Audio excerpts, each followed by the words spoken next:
Et nous allons voir la manière dont se manifeste l'anxiété.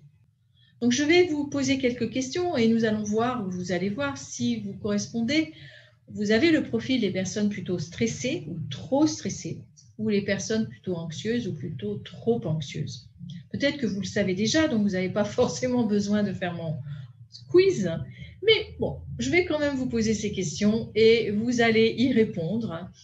Ce qui vous permettra de vous rendre compte réellement que non, vous n'affabulez pas, vous êtes réellement trop anxieux ou trop stressé.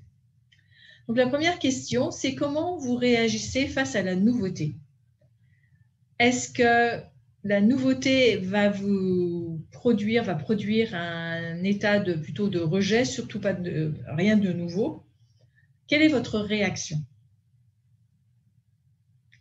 Si vous voulez, si vous avez besoin de réfléchir, vous pouvez mettre cette vidéo sur pause et répondre tranquillement aux questions au fur et à mesure.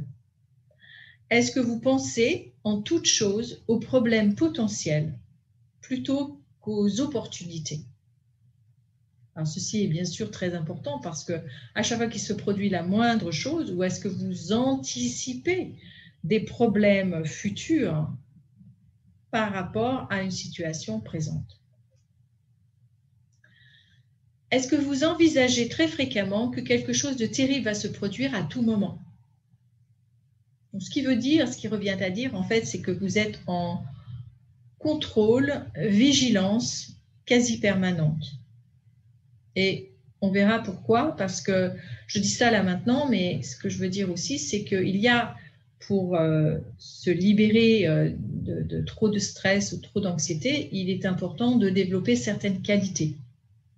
Donc, si vous êtes en vigilance permanente, forcément, vous êtes en train d'anticiper quelque chose de terrible. Comment vous appréhendez les bonnes nouvelles? Est-ce que vous faites partie de ceux qui voient l'aspect négatif dans cette nouvelle et donc vous ne pouvez pas vous en réjouir pleinement? Êtes-vous quelqu'un qui peut vivre la joie et le bonheur pleinement, ou bien vous êtes sur la réserve? Un petit peu comme s'il y avait une superstition derrière. Moi, je ne me réjouis pas trop parce que, en fait, on ne sait jamais, tout peut basculer. Donc, est-ce que c'est plutôt ça, ou est-ce que quand vous êtes heureux complètement? Êtes-vous fatigué le matin? Est-ce que vous souffrez d'insomnie? Est-ce que vous avez des problèmes de santé ou des somatisations? Peut-être que vous n'êtes pas forcément malade, mais vous avez toujours des bobos, vous avez toujours mal quelque part. Et au niveau médical, il n'y a rien.